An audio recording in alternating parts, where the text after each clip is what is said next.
नमस्कार, मैं हूं सौरभ श्रीवास्तव। देश में कोरोना वायरस के साथ साथ ओमिक्रॉन वेरिएंट का खतरा भी लगातार बढ़ता जा रहा है।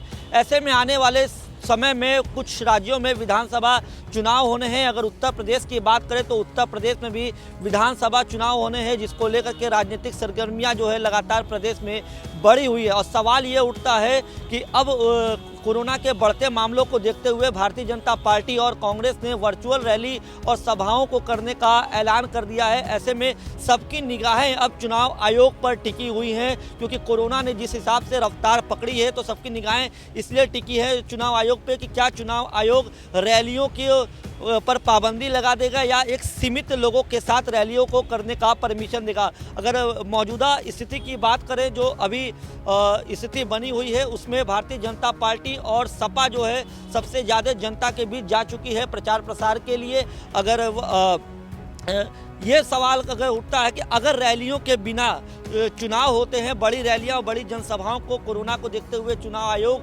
न करने का आदेश देता है, तो फिर सबसे ज़्यादा किसको फ़ायदा होगा और किसको इसका नुकसान उठाना पड़ सकता है। क्योंकि लगातार कोरोना की रफ्तार देश में बेकाबू होती जा रही है। तो हम आपको बता दें कि जिस तरीके से यूपी का माहौल है, उसमें उसके अगर बात करें तो भारतीय जनता पार्टी ने भी ताबड़तोड़ रैलियां की है। पूरा एक तरीके से केंद्रीय नेतृत्व जो है भारतीय जनता पार्टी का, वो पूरी तरीके से यूपी में उतरा हुआ है। और उसके बाद समाजवादी पार्टी जो है सबसे ज़्यादा रैलियाँ और जनसभाओं को और यात्राओं को इस समय अखिलेश यादव ने खुद किया है। इसके बाद अगर तीसरे नंबर पर कोई आता है तो कांग्रेस पार्टी आती है। हालांकि कांग्रेस की तरफ से कोई शीर्ष नेता नहीं था, सिर्फ प्रियंका गांधी को छोड़ के, क्योंकि प्रियंका गांधी पार्टी की जहां महासचिव हैं तो उत्तर प्रदेश की प्रभारी भी हैं प्रियंका गांधी। तो लेकिन ये सवाल है कि अगर बिना रैलियों के चुनाव होता है तो किसको फ़ायदा होगा, सबसे ज़्यादा कौन बाजी मारेगा। क्योंकि लगातार जो है ऐसी स्थिति बन रही है कि हो सकता हो चुनाव आयोग आने वाले दिनों में ये ऐलान कर दे कि उत्तर प्रदेश में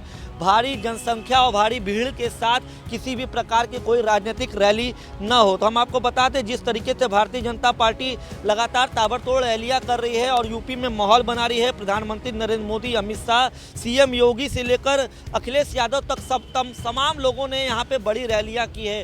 भारतीय जनता पार्टी जन विश्वास यात्रा यूपी के सभी 6 अलग अलग क्षेत्रों में निकाली है, जिसका समापन 9 जनवरी को होगा। और इस जन विश्वास यात्रा के जरिए केंद्रीय गृह मंत्री अमित शाह, भारतीय जनता पार्टी के राष्ट्रीय अध्यक्ष जेपी नड्डा ने भी जनता के बीच जाके भारतीय जनता पार्टी के पक्ष में माहौल बनाने की जो है पूरी कोशिश की है। और इसी के दूसरी तरफ अगर अखिलेश यादव की बात करें तो अखिलेश यादव ने भी तमाम रैली, जनसभाओं और उसके बाद जो विजय यात्रा उन्होंने निकाली थी, इसके जरिए उन्होंने भी सपा के पक्ष में माहौल बनाने का काम किया है। इससे अलग अगर बसपा की बात करें तो बसपा अभी भी इस बात का इंतजार कर रही है कि चुनाव की तारीखों का ऐलान हो, क्योंकि लगातार जो बसपा के सुप्रीमो मायावती की जिस तरीके से रैलियाँ देखने को नहीं मिल रही, तो भारतीय जनता पार्टी के नेताओं ने और खुद गृह मंत्री अमित शाह ने भी मायावती को ललकारा था कि वो जनता के बीच नहीं आ रही हैं और बाद में वो ये ना कहें कि उन्होंने कोई चुनावी रैली नहीं की।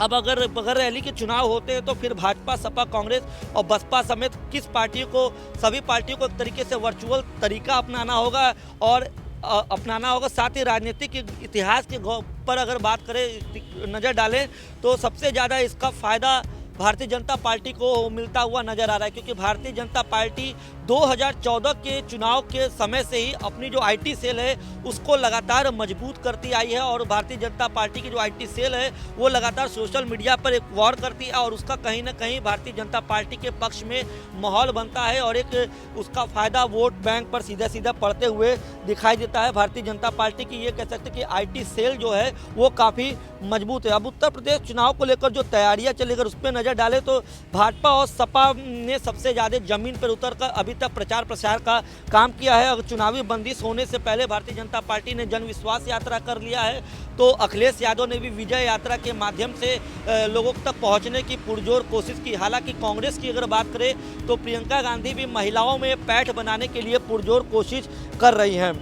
इसी तरह भारतीय जनता पार्टी चुनावी अभियान में अन्य पार्टियों के मुकाबले एक तरीके सबसे आगे है। अखिलेश यादव भी इस दौरान एक्टिव कम रहे हैं, लेकिन जिस तरीके से हाल के कुछ बीते दिन है उसमें अखिलेश यादव की तमाम रैलियां और जनसभाएं देखने को मिली। लेकिन भाजपा का शीर्ष नेतृत्व जिस तरीके से पूरे तरीके से उत्तर प्रदेश में उतरा, उसका भारतीय जनता पार्टी को फायदा मिलेगा। अगर रैलियां को रैलियों पर और जनसभाओं पर चुनाव आयोग रोक लगा देता है तो भी हम आपको बता दें, इस जनसभाओं में आगे रहने का प्लान है। बीजेपी ने भी सोशल मीडिया के माध्यम से रैली करने की पूरी तरीके से योजना बना ली है, क्योंकि आईटी सेल जो है बीजेपी का इस समय तमाम राजनीतिक पार्टियों का जो आईटी सेल उससे सबसे मजबूत IT cell Bharatiya Janata party का है। यही वजह है कि 2014 के बाद से जिन भी राज्यों में विधानसभा चुनाव हुए हैं वहाँ पर बीजेपी को बड़ा फायदा देखने को मिला है। हम आपको बता दें, बीजेपी ने इसके लिए आधुनिक तरीके से अपनी टीम को मजबूत कर लिया है। जिला ही नहीं बल्कि बूथ स्तर तक के सोशल मीडिया के 3 लाख प्रशिक्षित कार्यकर्ताओं की टीम भी